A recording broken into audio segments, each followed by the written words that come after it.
Bonjour à toutes et à tous et bienvenue dans ce nouveau webinaire de On continue à former. Donc aujourd'hui, on va parler règlements juridiques. Je crois que vous attendez ça avec impatience et particulièrement dans les cas de confinement. Moi, je voulais juste vous donner quelques informations sur les offres qui continuent à s'enrichir et qu'on a remises ce matin à la fois sur le site Communautique et sur le site On continue à former. Donc, on a trois nouvelles offres à vous proposer. Stratis a effectué un comparatif des différentes classes virtuelles. Donc, c'est la suite en fait du webinaire qu'il y a eu sur les classes virtuelles. On s'était dit, tiens, on va faire un petit comparatif, on va mettre ça en PDF. Donc, ça y est, il est disponible. Et puis, on a Canopé qui nous propose sa Canothèque. Donc, c'est une série de petites vidéos très, très bien faites, des petits tutos sur des outils, des petits tutos qui durent 1, 2, 3 minutes. Donc, c'est vraiment très bien fait. Et puis, donc, ça, c'est libre d'accès à tous. Et puis, tout nouvellement, on a le CAFOC Normandie qui propose, alors, pour les organismes de formation normands, qui propose en fait un parcours de formation sur comment enrichir sa pédagogie avec le numérique. Voilà. Donc, vous retrouverez toutes les informations à la fois sur On continue à former et puis sur Communautique. J'en profite aussi pour vous dire que vendredi, donc après-demain, nous avons un webinaire où on vous donne la parole. Donc, on vous a envoyé des news là-dessus. Je suppose que vous avez peut-être reçu par différents canaux l'information. On a mis aussi en ligne, alors je vais reprendre le chat, je vais mettre sur le chat. On a mis, ah bah très bien, ben, voilà. On a mis en ligne en fait un Padlet où vous pouvez nous dire bah, tiens, moi j'aimerais parler de ci, parler de ça. À la fois, on a parlé de découverte d'outils, mes expériences réussies, mais aussi les couacs, ce que vous n'arrivez pas à faire, etc. Grosso modo, on a envie de faire quelque chose de un petit peu moins descendant et puis vous donner la parole, hein, s'enrichir aussi de tout ce que vous vivez, de manière à se pouvoir aussi nous réagir, voir comment est-ce qu'on peut vous proposer par la suite et comment avancer dans cette ce début de fin de confinement. Donc, je remets dans le chat le, hop, ici, donc l'adresse en fait du Padlet où vous pouvez aller. Merci de nous dire, voilà, si vous voulez intervenir vendredi, nous raconter, et surtout n'oubliez pas de nous donner vos coordonnées, qu'on puisse, téléphone ou mail, mais qu'on puisse vous contacter avant pour organiser ce webinaire. Voilà, ben, je crois que j'ai tout dit. Comme d'habitude, je m'efface et puis je reviendrai en fonction des questions. Merci, à tout à l'heure. C'est Christophe. Je dirais que pour vendredi, n'hésitez pas, si vous n'avez pas envie de formaliser par un petit post-it, venez, voilà, la porte est ouverte. Il suffit de cliquer, vous nous rejoignez, et puis l'idée, c'est d'avoir une discussion vraiment, non pas de comptoir, mais une discussion informelle pour partager ce que vous vivez, et comme disait Christophe, vos belles expériences, mais aussi vos interrogations, à la fois sur les 4 semaines passées, mais peut-être surtout sur les 4 semaines à venir, comment est-ce qu'on va faire pour tenir encore 4 semaines, pour tenir les apprenants encore pendant 4 semaines. Voilà, alors, on accueille aujourd'hui Sabrina Dougados qui est avec nous. Merci Sabrina de nous rejoindre, alors j'ai envie de dire depuis Paris, mais peu importe où que l'on soit aujourd'hui, et d'ailleurs où que soient nos participants, hein, normands ou pas, hein, on est ouvert. Et où que vous soyez ici ou ailleurs, pour nous écouter et échanger avec nous sur effectivement ce qui, bien sûr, interroge. Hein. Il y a 2 semaines, à peu près 2 semaines, on avait échangé avec les services de la région Normandie pour ce qui concernait bien évidemment les actions qui sont initiées, financées par la région Normandie. Et donc, il y avait beaucoup de questions hein, sur à la fois les modalités de continuité, de prise en charge, de rémunération, y compris de l'organisme de formation comme des stagiaires. On va aujourd'hui sortir de ce cadre exclusivement financement région Normandie pour voir avec Sabrina comment dans ces dispositifs particuliers que sont ces formations à distance, quelles sont les règles, on va dire générales, peut-être que tu vas nous rappeler, et puis surtout celles qu'il faut appliquer aujourd'hui, celles que l'on connaît en fonction des aménagements, d'un certain nombre d'aménagements qui ont pu être faits. Voilà, donc je vais te laisser la main. Donc, bien sûr, comme d'habitude, on procédera, on surveille le chat et puis on procédera au relais de vos questions, soit immédiatement, soit juste après l'intervention de Sabrina. Merci Jean-Luc et bonjour à tous. Moi, je suis ravie d'intervenir, même si effectivement je suis restée à Paris. Mais la connexion fonctionne bien, donc c'est parfait. Alors peut-être effectivement de passer rapidement sur le cadre, les règles, on va dire, de droit commun, hein, sur les règles juridiques afférentes à la formalisation d'une action de formation pour qu'elle soit juridiquement reconnue et donc finançable. Je rappelle quand même à titre très très liminaire les enjeux de la reconnaissance d'une action de formation au sens du Code du travail. Il y en a bien deux. Le premier, côté organisme de formation, évidemment, c'est avant tout un objectif de conformité parce que quand on organise de formation et qu'on déclare chaque année, notamment dans son bilan pédagogique et financier des actions de formation, si elle ne respecte pas le cadre et les conditions de formalisation, évidemment, qu'elle contrôle des agents de la directe, on est susceptible d'être redressé et les redressements en plus d'ordre financier vont assez vite côté agent de contrôle. Le deuxième enjeu quand on est organisme de formation, c'est évidemment et surtout de valoriser son offre de formation et de faire en sorte qu'elle puisse être, comment dirais-je, attractive et potentiellement, effectivement, parce qu'elle est refinançable sur des fonds publics, des fonds paritaires, je devrais dire publics désormais, et bien effectivement, elle est potentiellement plus attractive et donc les clients, les entreprises, les stagiaires sont davantage susceptibles de s'inscrire à ces formations-là parce qu'elles sont finançables. Alors, donc ça, c'est les principaux enjeux, on va dire, évidemment, de cette reconnaissance et de cette formalisation des actions de formation afin qu'elles respectent effectivement ce cadre réglementaire.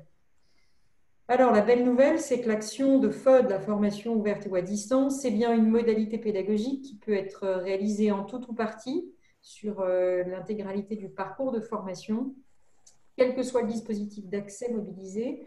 Donc, le dispositif d'accès, à savoir dans le cadre des formations réalisées en alternance, en apprentissage ou en contrat de professionnalisation, dans le cadre du compte personnel de formation, dans le cadre d'un projet de transition professionnelle, projets qui sont venus remplacer tout récemment les CIF, les congés individuels de formation. C'est également le cas du PD. Alors, je vous m'excuserai de tous ces acronymes, c'est pas moi, on continue encore beaucoup à jargonner en formation. Le PDC, c'est le plan de développement des compétences, qui est donc mis en œuvre par l'entreprise au bénéfice de ses salariés. Voilà. Donc finalement, quel que soit le dispositif d'accès mobilisé, j'aurais pu également rajouter évidemment tous les dispositifs de formation préalable au recrutement des demandeurs d'emploi, que sont notamment la POE ou la FPR, l'action de formation préalable au recrutement. On est bien sur des dispositifs d'accès régis, précisés par des dispositions de nature réglementaire ou législative. Et finalement, quel que soit le dispositif, on peut bien mettre en œuvre des séquences de formation à distance en tout ou partie. La contrepartie, en contrepoint de cela, évidemment, c'est qu'il faut respecter le cadre et on a un cadre juridique applicable à toute action de formation avec des conditions spécifiques lorsque les formations ont lieu à distance. Et ces conditions spécifiques, elles sont là inscrites à l'écran, vous les voyez. Il faut pouvoir effectivement réunir ces trois conditions pour dire qu'on est bien dans une action de FOD et pas dans autre chose, cette autre chose n'étant pas de l'action de formation et donc n'étant pas éligible aux fonds mutualisés et n'étant pas davantage d'ailleurs éligible à vos bilans pédagogiques et financiers, si j'ose dire, quand on est organisme de formation déclaré. Donc les trois conditions à devoir réunir sont les suivantes. Il faut mettre en place une assistance technique et pédagogique qui soit appropriée pour accompagner le stagiaire pendant ces séquences de formation à distance. Et c'est uniquement sur les séquences de formation à distance qu'il faut prévoir cette assistance de façon appropriée.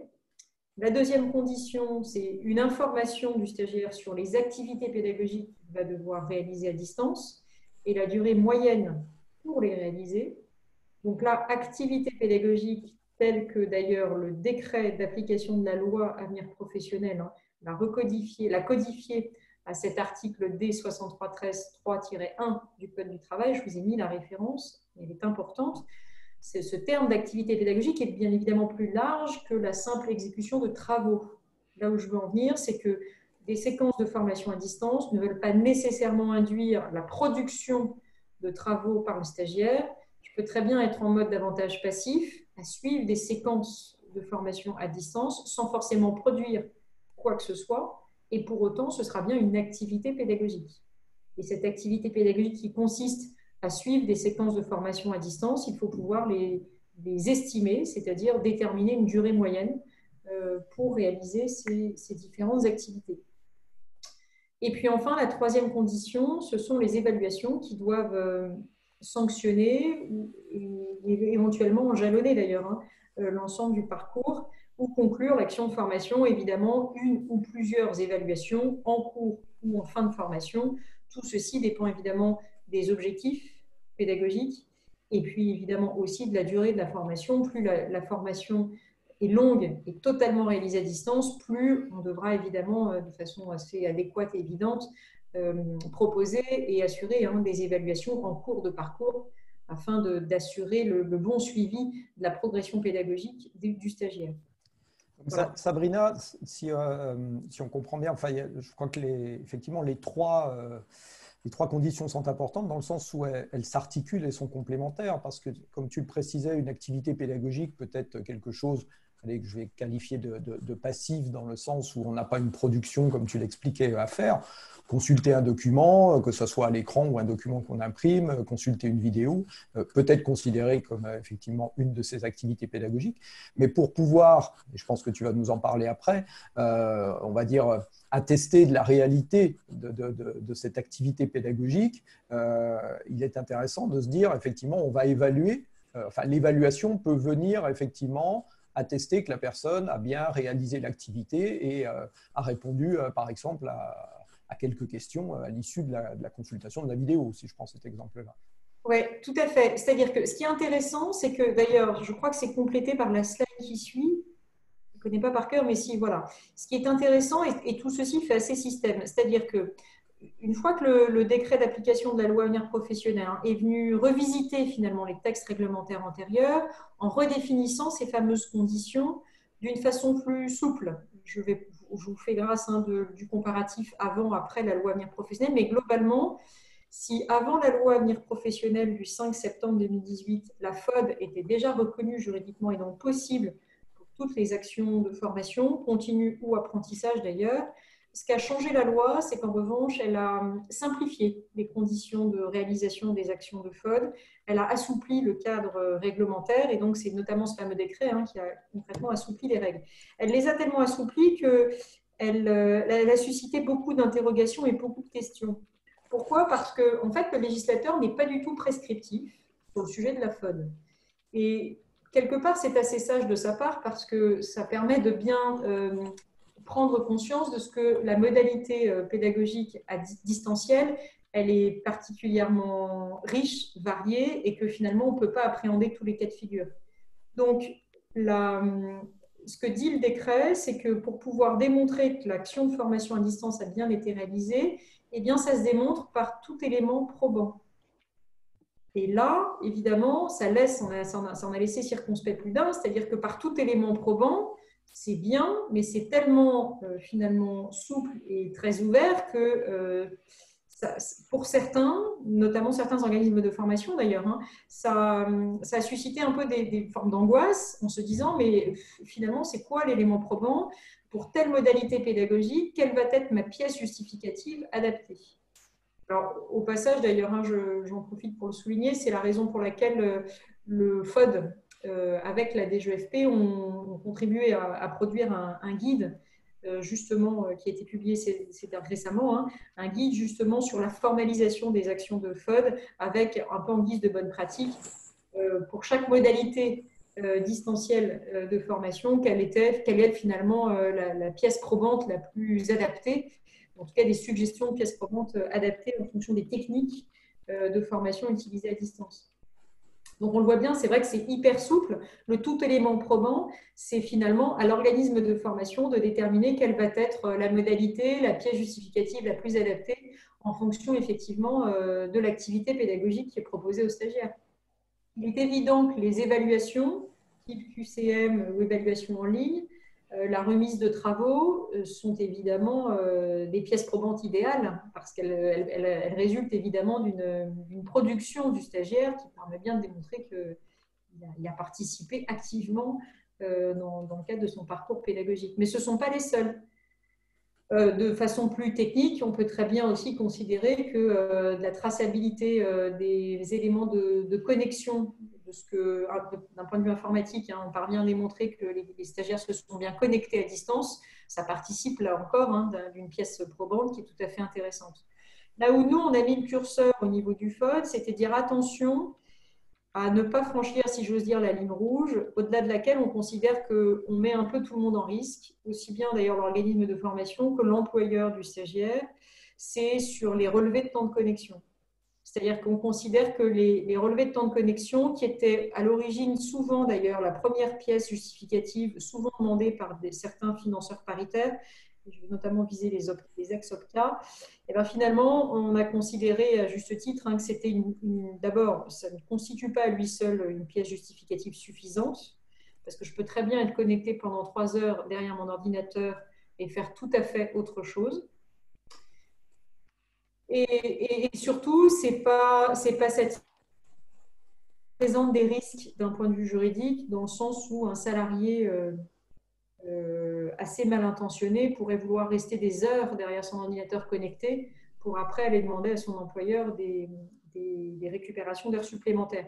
Donc en réalité, l'idée, c'est plutôt de se dire que les relevés de temps de connexion, c'est tout sauf finalement une pièce intéressante à conserver et à produire parce que finalement, elle de retracer la réalité du parcours pédagogique du stagiaire.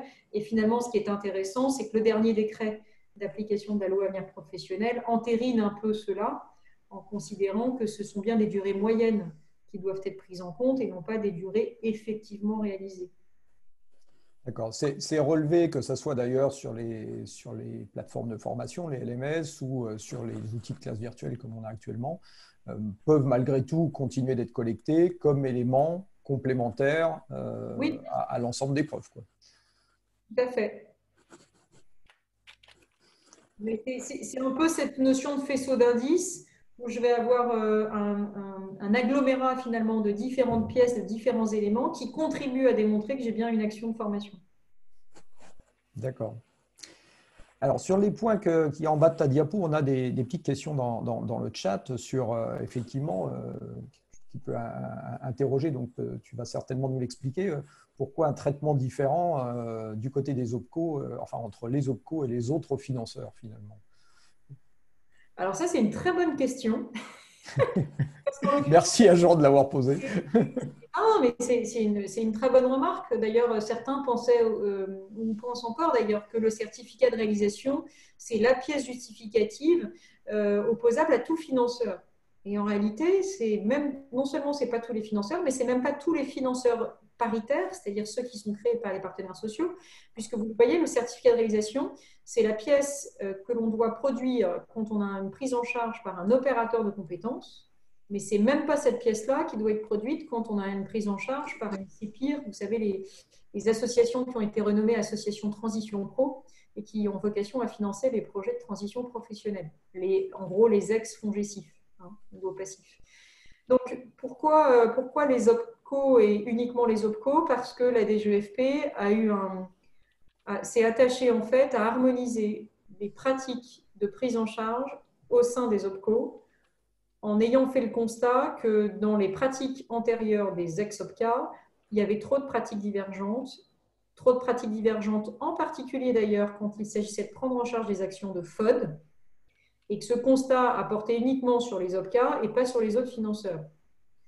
On aurait pu essayer de faire un lobbying pour essayer d'élargir la bonne pratique à tous les autres financeurs, parce que je trouve que c'est effectivement une bonne pratique de considérer que une fois que la demande de prise en charge a été instruite par le financeur, au moment du paiement, ce qui déclenche le paiement quand il y a une action de FOD, d'ailleurs pour toute action de formation, c'est la présentation d'une facture et du certificat de réalisation. Et ça, je vous avoue qu'idéalement, de mon point de vue, et je partage un peu la question, enfin, en tout cas la remarque sous-jacente de Jean, c'est qu'il aurait fallu la généraliser, quelle que soit la nature du financeur, et pas la limiter aux seuls OPCO. Enfin, déjà, on peut se dire que sur les 11 OPCO existants aujourd'hui, on a un alignement des planètes parce qu'ils sont censés ne demander aux financeurs que la facture et le certificat de réalisation pour pouvoir payer. Ça ne veut pas dire que l'OPCO se limite à ces seules pièces-là lorsqu'il réalise un contrôle de service fait a posteriori, notamment lorsqu'il a un doute sur la réalité des faits, la véracité de ce qu'on lui a présenté, auquel cas, effectivement, a posteriori, on peut diligenter un contrôle de service fait et auquel cas, effectivement, l'organisme de formation devra lui produire en fait les pièces justificatives, ces fameux éléments probants qui lui ont permis d'établir son certificat de réalisation. Alors du coup, quelle est la différence entre le certificat de réalisation et l'attestation d'assiduité? C'est juste le lien avec le financeur ou il y a on va dire, dans le contenu de chacun de ces documents des différences majeures? Alors, il n'y a pas de… Tu veux dire la différence entre un certificat de réalisation et une attestation d'assiduité? Oui, oui. Il n'y a pas réellement de différence dans le contenu de ces documents. Dans l'esprit, d'ailleurs, le décret, aucun texte juridique ne définit le contenu du certificat de réalisation. Donc, autant vous dire que tout le monde y va de son modèle. Les OPCO travaillent à un modèle commun, mais qui n'est pas encore vraiment publié. Le Code en a proposé un, là aussi, à son initiative, pour essayer de généraliser, on va dire, des bonnes pratiques et surtout de stabiliser on va dire, un document générique qui permettrait quand même de recueillir l'assentiment de tous les financeurs. L'écueil que l'on voudrait évidemment éviter, c'est qu'un OPCO ait la mauvaise idée de demander à ce que le certificat de réalisation soit co-signé ou soit signé par chaque stagiaire individuellement, ce qui n'a aucun sens. Ça reviendrait finalement quelque part à un équivalent de feuille d'émargement qui est totalement décalé et sans intérêt, en particulier quand on fait des actions de FOD, c'est évident. Ce que nous fait remarquer dans le chat Christina, qui a priori, dans l'établissement où elle est, a dû se heurter à cette demande de signature réelle des attestations, des certificats de réalisation. Ce qui, à mon sens, n'a aucun sens. L'esprit du certificat de réalisation, c'est l'organisme de formation qui, quelque part, atteste sur l'honneur de ce que la formation a bien été réalisée selon telle et telle modalité, sur telle durée, avec tel objectif pédagogique, pour tel et tel stagiaire. Point barre. La charge après pour le financeur d'aller vérifier ces éléments-là en allant demander les pièces justificatives. Mais si au stade du certificat de réalisation, on demande des contre-signatures de chaque stagiaire, on repart dans une usine à gaz.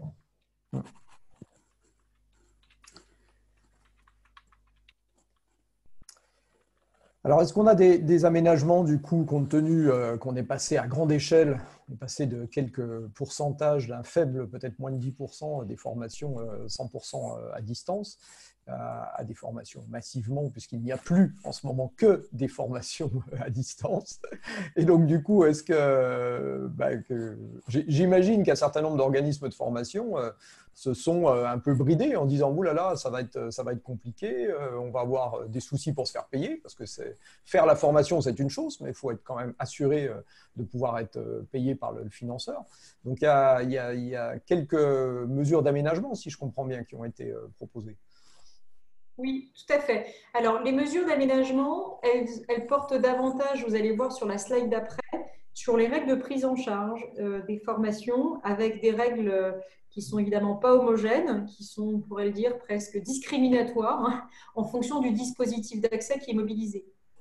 En revanche, sur le formalisme, si je devais vraiment résumer le topo, je dirais que sur le formalisme, il n'y a pas vraiment d'assouplissement qui a été introduit. C'est-à-dire que le principe, c'est que les OPCO continuent de financer à l'appui de pièces justificatives que sont factures et certificats de réalisation. Donc là, les règles de ce point de vue-là sont inchangées. Là où on peut espérer une sorte d'aménagement, c'est sur le contrôle de service fait. Il est quand même fort probable que les financeurs paritaires ne diligentent pas peu, ou en tout cas selon des modalités plus adaptées, le contrôle de service fait sur toute la période de confinement. Voilà. Juste un point avant de passer à la slide d'après sur justement ces aménagements s'agissant des règles de financement par les différents financeurs. Il y a une règle qui a été aménagée pour les contrats de formation en alternance, qui est quand même intéressante, qui permet de proroger la durée des contrats de travail dès lors que la formation et ou les sessions d'examen n'auraient pu être réalisées entre le 12 mars et le 31 juillet prochain. Donc, on va pouvoir après le 31 juillet prochain, proroger d'autant la durée de ces contrats de façon tout à fait dérogatoire par rapport au cadre légal qui définit précisément notamment des durées maximales de contrats et de formation. Eh bien, on va pouvoir déroger à ces règles de droit commun pour effectivement proroger les contrats et faire en sorte que les alternants puissent finir leur formation dans des conditions à peu près correctes, quoi. Évidemment, pour leur permettre d'obtenir leur qualification, parce que c'est quand même bien ça l'objet de ces contrats de travail de type particulier. Alors, du coup, sur les règles de financement, j'ai essayé vraiment de les synthétiser. J'essaierai de vous en dire un peu plus d'ailleurs sur le dernier point, sur les formations d'activité partielle, parce que autant vous dire que nous, au niveau du cabinet, moi, je suis énormément sollicitée, évidemment sur le régime d'activité partielle et plus précisément sur les conditions dans lesquelles les entreprises employeurs peuvent bénéficier d'aides financières publiques lorsqu'ils envoient leurs salariés en formation pendant cette période d'activité partielle. Il y a beaucoup de questions autour de ça parce qu'évidemment, comme on a eu un changement de règles juridiques, puisqu'avant, quand on était en activité partielle, on n'avait pas le droit de se former, et que maintenant, on explique aux entreprises que non seulement elles peuvent inciter leurs salariés à aller se former, mais qu'en plus, elles ont intérêt à le faire parce qu'en gros, ça ne leur coûtera rien, même pas les coûts pédagogiques. Évidemment, ça en déconcerte plus d'un. Alors, sur l'assouplissement des règles, d'abord sur l'alternance, on a des règles, on va dire, particulièrement favorables pour tous, y compris les CFA, enfin à commencer par les CFA d'ailleurs, je devrais dire, et les organismes de formation, puisque le principe, c'est le maintien des coûts pédagogiques par les OPCO. Donc, les OPCO vont maintenir les NPEC, vous m'excuserez de l'acronyme pour l'apprentissage, ça signifie les niveaux de prise en charge, qui est le terme désormais consacré pour viser la prise en charge par les financeurs des coûts pédagogiques de la formation par apprentissage. Donc, les OPCO continuent de financer les CFA, même évidemment et a fortiori quand les séquences de formation ont pu être donc assurées à distance par les CFA. Mais j'ai même envie de vous dire, même si le CFA n'est pas en capacité d'assurer les formations à distance, donc s'il n'y a plus du tout de formation en CFA, même à distance, eh bien, les OPCO maintiennent les financements. Au passage, c'est d'ailleurs la raison pour laquelle les CFA eux-mêmes, en tant qu'employeurs, ne peuvent pas recourir au chômage partiel, à l'activité partielle. Parce que même s'ils ont j'ai envie de vous dire, une suspension, un arrêt total de leur activité, comme ils continuent à bénéficier des prises en charge par les OPCO, il n'y a pas de baisse de chiffre d'affaires, si j'ose dire, afférente, enfin, en tout cas directe, et donc ils ne peuvent pas recourir à l'activité partielle pour leurs propres salariés. Bon, donc ça c'est la position. Pour quelle que soit en fait, on va dire la situation de leurs apprentis, puisque les apprentis peuvent être, bien évidemment, ils ne sont plus au CFA, mais ils peuvent être soit en entreprise, au travail, soit si l'entreprise elle-même a dû fermer, je pense à l'hôtellerie-restauration par exemple. Donc même s'il est en entreprise, enfin quelle que soit la situation, on va dire, quelle que soit la situation de l'apprenti, quelle que soit la situation de l'apprenti, le CFA en tant qu'employeur ne peut pas recourir au chômage partiel parce que ses financements lui sont garantis. Il continue entre guillemets à facturer et à encaisser des sous au titre des coûts pédagogiques.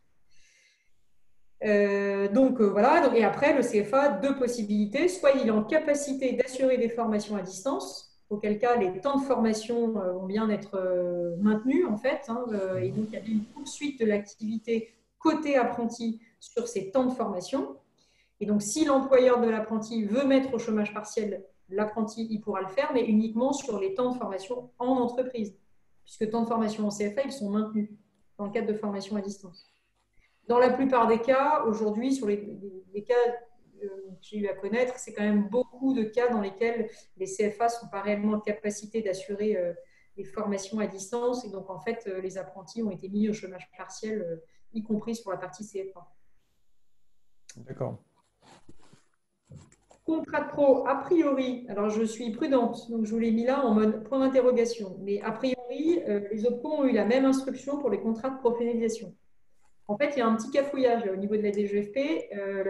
La position n'est pas si claire que cela. On a une première circulaire qui a été modifiée après et finalement, rien n'est encore écrit noir sur blanc selon une règle qui permettrait de dire oui, bien sûr, pour les contrats de pro, c'est la même règle que pour les contrats d'apprentissage, à savoir un maintien des financements par l'OPCO. Moi, juridiquement, je ne vois pas comment on peut soutenir que les OPCO ne maintiendraient pas les financements dans le cadre des contrats de pro, parce qu'à un moment, on considère que dans le cadre des contrats d'apprentissage, les contrats ne sont pas suspendus et continuent de devoir être exécutés.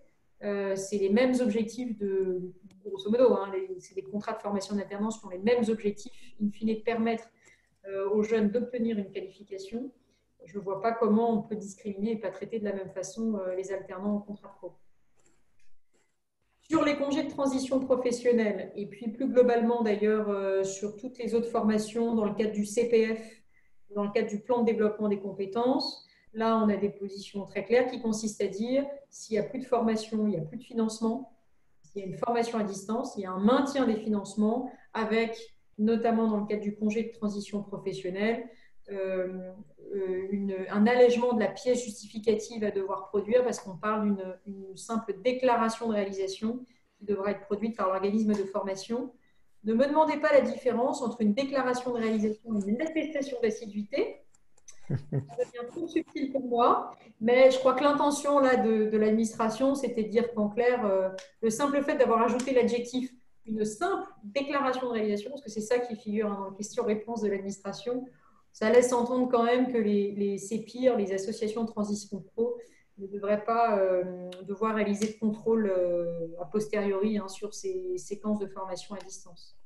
Oui, parce que là, on peut imaginer que bon nombre en fait, de ces congés de transition professionnelle ont pu être commencés avant la période de confinement, donc dans des formats, on va dire, classiques, tels qu'ils étaient prévus et conventionnés, et se poursuivre dans un dispositif à distance, quoi, en fait. Complètement. Complètement. Alors, et en théorie, c'est ça qui est incité, sauf qu'en pratique, c'est très compliqué. Parce qu'en fait, sur les congés de transition pro, on est surtout sur des formations diplômantes qui sont longues et qui sont pour beaucoup d'entre elles 100% ou 99% présentielles. Et donc, c'est quand même très compliqué pour l'organisme de formation de proposer une alternative 100% distancielle. Donc, dans ce cas-là, est-ce que l'organisme peut rallonger la période de formation prévue?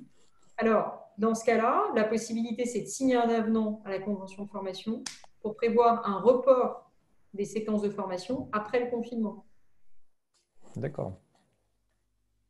Sachant que, ça c'est une petite parenthèse, mais je ne suis pas certaine que l'interdiction pour les établissements recevant du public d'accueillir des stagiaires sur site soit levée précisément au 11 mai prochain. Ce qu'on nous a annoncé, c'est on va dire le lancement des hostilités de déconfinement à partir du 11 mai. Mais j'ai quand même, moi, plutôt compris du président de la République, quand il a fait sa déclaration, enfin son allocution, là, que s'agissant notamment d'ailleurs des écoles, de nos enfants et des apprentis, tout ça allait se faire de façon assez progressive. On ne connaît pas très bien le timing. Je ne sais pas quand est-ce que l'arrêté de fermeture qui concerne les organismes de formation et les CFA va être levé, va être modifié. Voilà, alors, deux derniers points et j'en aurai terminé. Formation Pôle emploi, il y a eu une instruction qui a été prise par Pôle emploi pour prévoir des mesures transitoires, des mesures d'assouplissement sur les règles de financement des formations qui ont été évidemment contractualisées avec Pôle emploi dans le cadre de marchés publics. Alors, je ne vais pas vous détailler toutes ces règles, mais on a des règles qui sont quand même assez pragmatiques et assez souples, qui consistent à dire, par exemple, que dès lors que les séquences sont proposées à distance et qu'il y a au moins une personne, deux personnes ou trois personnes connectées à distance, eh bien, il y a des règles de prise en charge qui sont proratisées par rapport à la prise en charge initiale qui avait été conventionnée, mais on va dire qu'il y a une forme d'indemnité, de prise en charge partielle assurée par Pôle emploi en fonction du nombre de personnes connectées sur les séquences de formation à distance. Voilà, et alors le dernier point, c'est sur le dispositif sur lequel le ministère du Travail a communiqué là très récemment, puisque la circulaire administrative a été publiée la semaine dernière, c'est sur la possibilité pour les employeurs de mobiliser des aides publiques qui proviennent de l'État pour financer les coûts pédagogiques de leurs salariés qui seraient placés en activité partielle. Alors, activité partielle ou chômage partiel, on parle bien de la même chose, c'est ce dispositif. dispositif qui permet effectivement de placer, on va dire, temporairement le salarié au chômage, même s'il n'est pas au chômage, parce qu'évidemment, son contrat de travail n'est pas rompu, son contrat de travail est simplement suspendu, et pendant ces heures dites chômées où il ne travaille pas, il perçoit effectivement une indemnisation de l'État à hauteur de 70% de son salaire brut. Voilà. Donc, ce qui a été précisé là dans la circulaire, c'est de dire que les employeurs vont pouvoir bénéficier d'une prise en charge des coûts pédagogiques.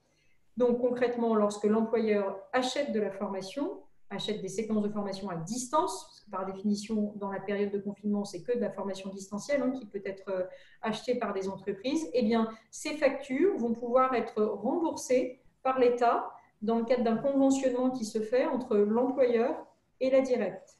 Donc, pour cela, l'employeur doit adresser une demande de financement à la directe avec le devis de l'organisme de formation, voire la convention de formation établie avec l'organisme de formation. Et sur cette base-là, dès lors que la formation démarre et se termine pendant la période d'activité partielle, ou si elle se poursuit après la période d'activité partielle, auquel cas la directe n'aura vocation à financer que, évidemment, la période couverte par l'activité partielle.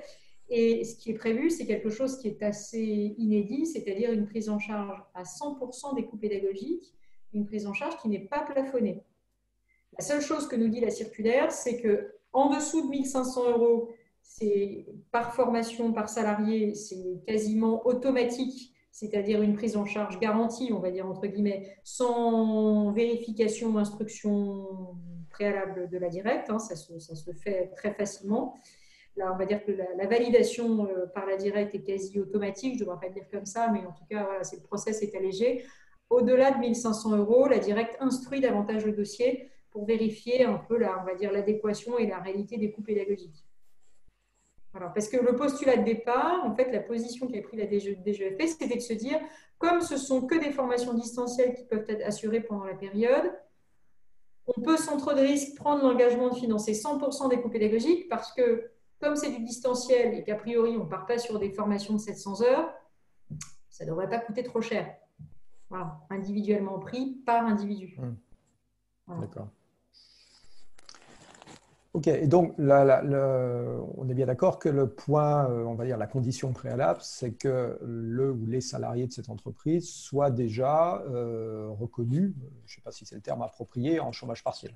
Tout à fait. Il faut qu'ils soient placés en activité partielle. En fait, ça c'est la condition préalable. Il faut être placé en activité partielle. Il n'y a pas de limitation au regard des types d'entreprises, de la taille des effectifs de l'entreprise. Parce qu'il faut savoir que, en fait, là, l'État est allé chercher des sous là où il y en avait. Donc, il est allé chercher des sous au niveau du FNE. Le FNE, avant, était réservé aux entreprises en grande difficulté, de moins de 250 salariés, et qui, justement, ne recouraient pas à l'activité partielle. Donc, évidemment, il a fallu revoir la circulaire parce qu'ils ont tout modifié, en fait. Pendant cette période de confinement, c'est toutes les entreprises sans condition d'effectif, justement pour les salariés qui sont placés en activité partielle, et à la condition que ces mêmes entreprises prennent l'engagement pendant la période de ne pas licencier, de ne pas rompre les contrats de travail. Un autre point quand même aussi qui n'est pas neutre, comme en activité partielle, les contrats de travail sont suspendus, ils ne sont pas rompus mais ils sont suspendus, on est dans des formations qui auront donc lieu hors temps de travail, d'un point de vue juridique. Et donc, il faut que les employeurs s'assurent de ce que les salariés sont d'accord pour suivre les formations à distance. Et donc, les employeurs doivent obtenir l'accord écrit de chaque salarié avant de leur proposer ces dispositifs de formation à distance. Alors, accord écrit, un échange de mails, ça va bien, mais on ne peut pas imposer à un salarié de suivre des formations pendant leurs heures chômées. D'accord. Parce que, alors pourquoi c'est considéré hors temps de travail? Parce que les contrats de travail sont suspendus. D'accord. Travail. Ok, donc ça sur proposition de l'entreprise, mais sur la base du volontariat de la part des salariés. Exactement. D'accord. Ok. Ok, alors il y avait une question tout à l'heure, alors que je ne saurais pas dire si elle est liée spécifiquement à la formation à distance et encore moins à la situation particulière. Il y avait une question sur, il disait s'il n'y a pas de subrogation avec l'OPCO, est-ce que l'OPCO demande une preuve du paiement dans ce cas-là à l'entreprise? S'il n'y a pas de subrogation, en fait, oui, parce que qu'il y ait subrogation ou pas, en fait, s'il n'y a pas de subrogation, mais qu'il y a prise en charge OPCO, l'OPCO rembourse. L'OPCO rembourse l'entreprise sur la création d'une facture qui va donc, elle, du coup, être établie par l'entreprise. Et ce n'est pas parce que c'est l'entreprise employeur qui établit la facture que l'OPCO ne doit pas demander de pièce justificative. Donc, il faudra bien un certificat de réalisation qui sera celui qui aura été établi par l'organisme de formation. D'accord. Et donc, l'organisme de formation devra attester du paiement de la facture par l'entreprise. Exactement, exactement. D'accord. Ok. Est-ce qu'on imagine, est-ce que tu as été questionné par tes clients entreprises sur de la mise en place d'AFEST à distance? Est-ce que ça a du sens ou est-ce que c'est vraiment se compliquer les choses là aujourd'hui? Attends, redis-moi ça. L'AFEST à distance? Est-ce qu'on pourrait imaginer qu'effectivement, on mette en place des dispositifs d'action de formation en situation de travail, mais qui seraient intégralement, du coup, puisque le travail lui-même est à distance en ce moment, Ouais. est-ce qu'on pourrait imaginer, alors soit de façon théorique, soit sur un plan pratique, qu'il y ait effectivement de la FEST qui se réalise là pendant cette période de confinement? J'y avais pas pensé. C'est un peu tordu, hein, ou compliqué. Pas tordu, mais compliqué, effectivement, peut-être. C'est un peu compliqué, mais ce serait possible. La seule chose, c'est que, bon, comme on est un peu tous confinés globalement quand même, la FEST, quand même, ça suppose une forme de tutorat, de présence quand même d'un accompagnant, donc d'encadrement de la situation de travail. Mais je pense que, enfin, sous réserve de quelques aménagements, rien ne l'interdirait. La formation, je vais extrapoler jusqu'au bout, mais mon idée, c'était de penser au télétravail. Oui. La formation du travail n'étant pas incompatible avec le télétravail, je peux très bien, dans le cadre d'une situation de télétravail, mettre en place une AFEST. Oui.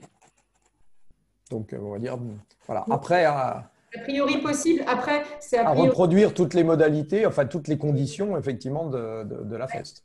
Surtout que c'est quand même très limité, à mon avis, au métier du serviciel. Évidemment, dans l'industrie, je ne vois pas bien comment on arriverait à faire ça chez eux. Voilà. Donc, mais pourquoi pas dans les métiers du serviciel? D'accord. On a une question, et peut-être dans les une ou deux dernières questions, là, dans le temps qui nous reste, une question de Christina, alors je ne sais pas si tu connais l'application Netipareo, qui est utilisée dans bon nombre de CFA, hein, qui est en fait un ENT, on va dire, avec d'autres fonctions.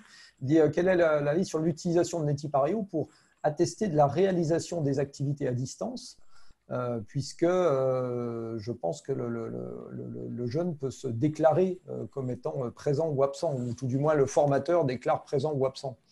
Une sorte de pointage en fait qui est fait par le formateur. Est-ce que ça peut être un des éléments de preuve? Est-ce que ça fait partie du faisceau de preuve ou est-ce que c'est une preuve en tant que telle?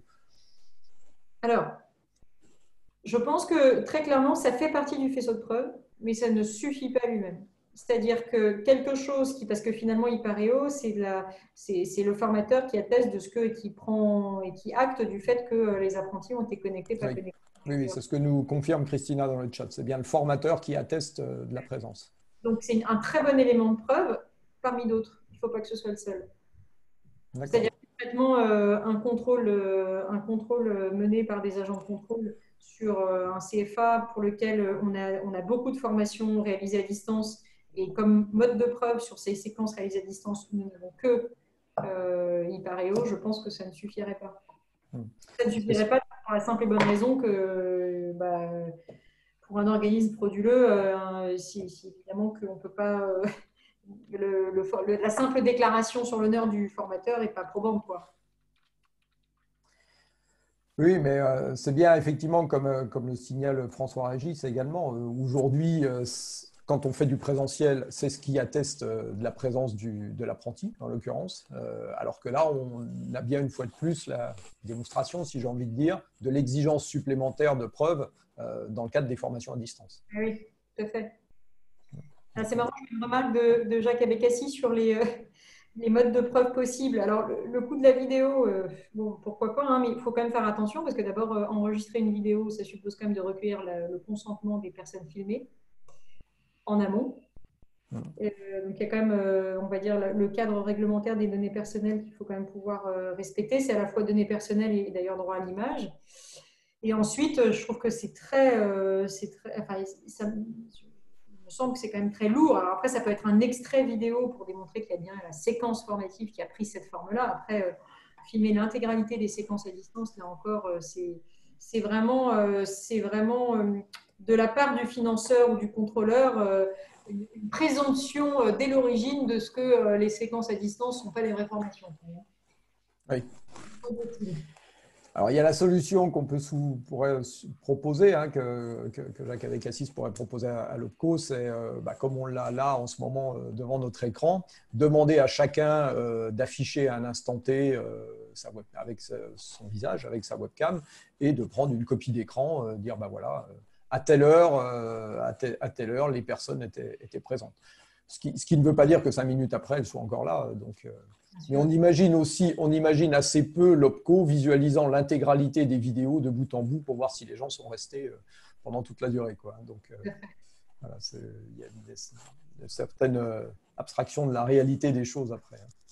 Voilà, capture d'écran, comme nous dit François Régis, effectivement, dans le chat. Il y a aussi, effectivement, hein, c'est intéressant, il y a notamment comme Zoom, là, actuellement, que nous utilisons, qui fait automatiquement d'ailleurs une extraction qui livre en fait l'intégralité de ce qui s'est dit dans le chat.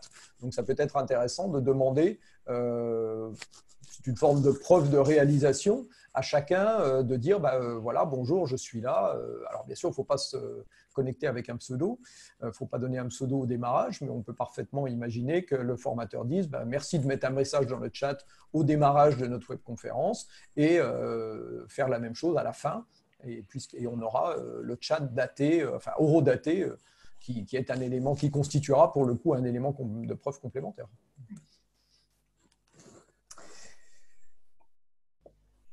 Voilà, alors on a peut-être une dernière chose, quid du forfait temps, nous demande Jean. Je ne sais pas ce que l'on entend par le forfait temps. Le forfait parcours.